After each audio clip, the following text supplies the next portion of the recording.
In this video, we will learn how to move pivot table in Excel sheet. This is my Excel sheet. I have here some data. So I'm going to insert first pivot table. First full select data control plus A. Then go to the insert tab, click on the pivot table option, click on the from table or range. Here range is automatically selected. Click on the new worksheet and click on OK. In the right hand side, see the pivot table fields. Here you can drag the fields between this area below. So in rows, call value, columns and filter.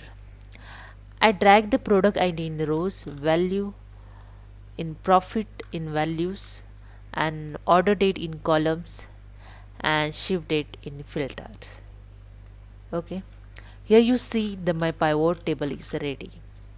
So I want to move this pivot table in different area and different sheet.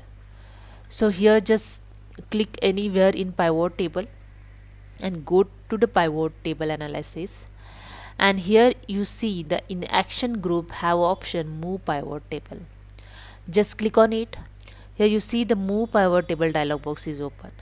If you want to move in the existing worksheet, select the location where you want to move. I just select the location. I just want to move this pivot table here.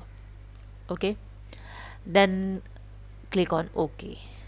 The pivot table move is here. Now I want to move this pivot table in different sheet. So I just select the pivot table. I click the anywhere in pivot table.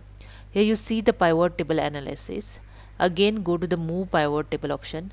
Click on the new worksheet and click on OK.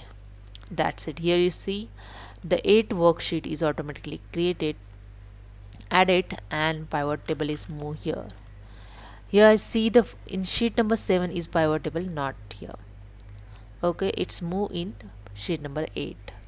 So this is a way you can move your pivot table. So hope you understood. If you like this video, please subscribe my channel.